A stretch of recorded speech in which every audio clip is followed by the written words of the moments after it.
There are places on this earth that maps can't explain, coordinates that feel wrong, like the ground itself remembers something it shouldn't.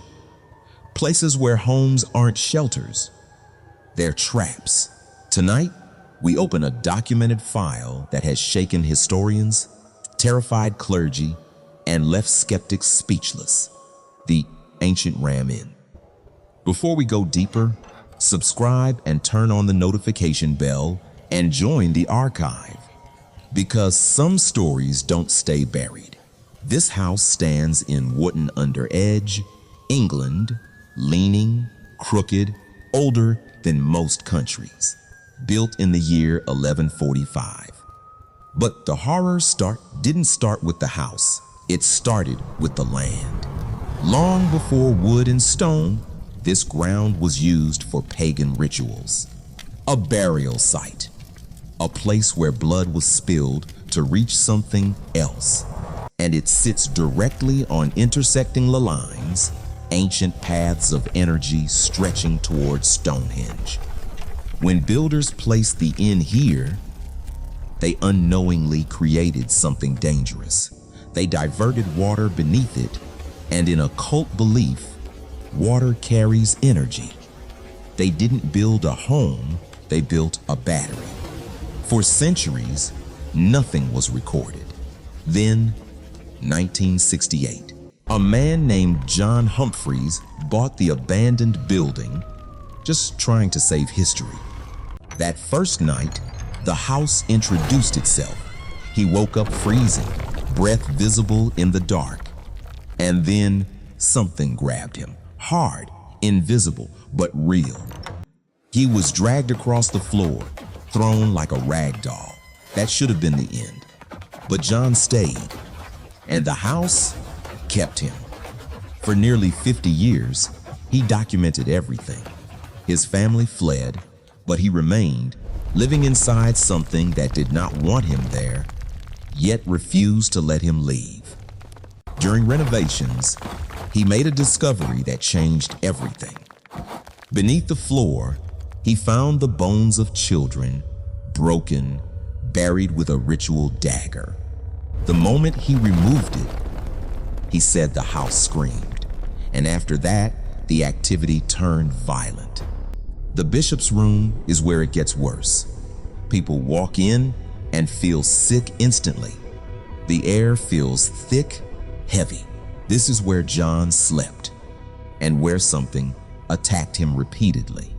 He described being pinned down, unable to move, while an unseen force pressed on his chest, draining him, violating him.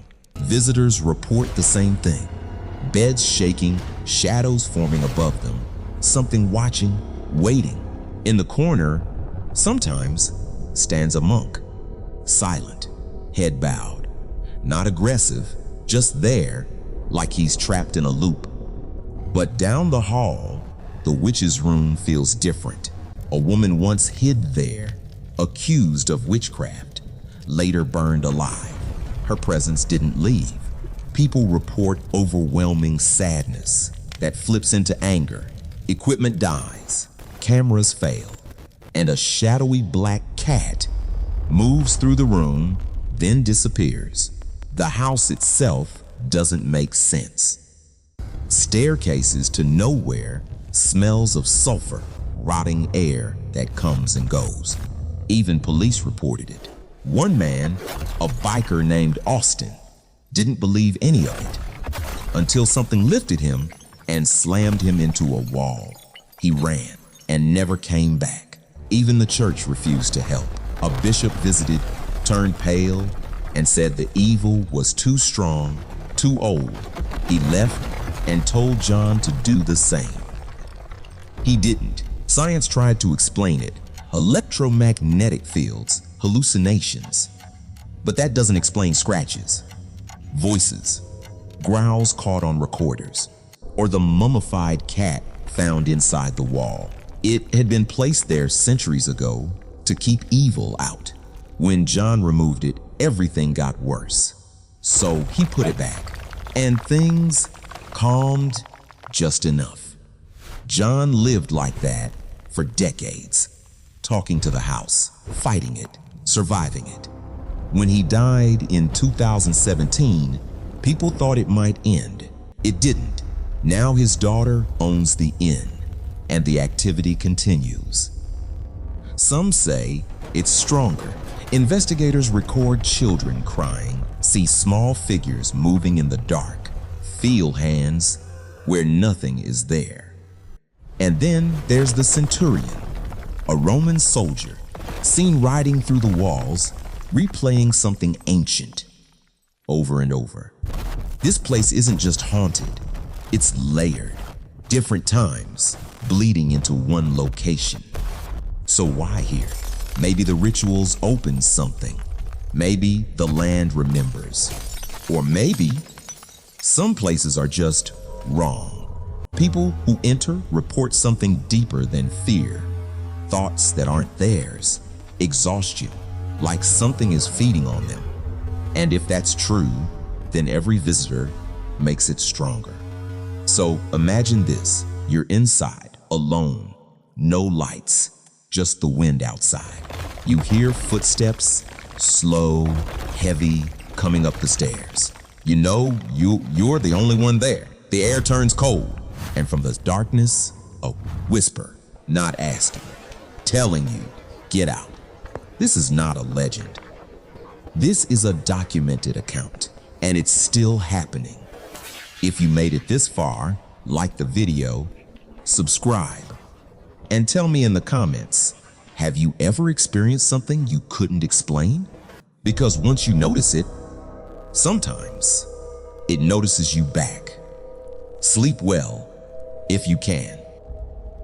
So, after diving into the pure, unadulterated darkness we just explored, the demonic entities, the elemental spirits, and the deeply unsettling centuries of history tied to those grounds, you're probably wondering, what exactly is the atmosphere inside the ancient Ram Inn today?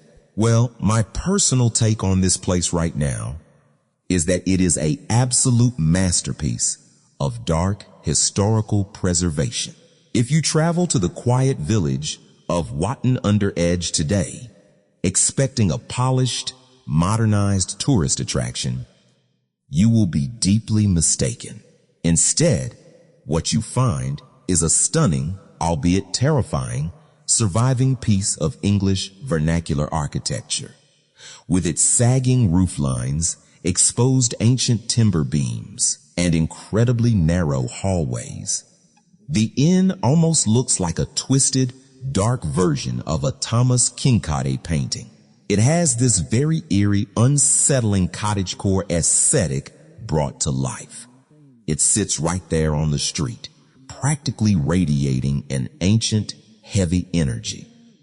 Since the passing of its eccentric longtime owner, John Humphreys, his family has kept the doors open for serious paranormal investigators.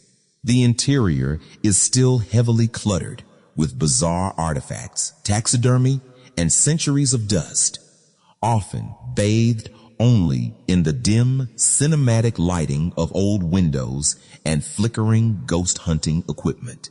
They haven't sanitized it for the masses. Honestly, from my perspective, that's exactly why the ancient Ram Inn remains one of the scariest places on earth. It doesn't rely on cheap tricks. The dread is baked right into the 800-year-old wood and stone. It feels like stepping into a forgotten pocket of time where the spirits are still very much in charge. The Ram Inn is a beautiful, chilling relic of the past that refuses to stay quiet. Thanks for joining me on this case, and I'll see you in the next mystery.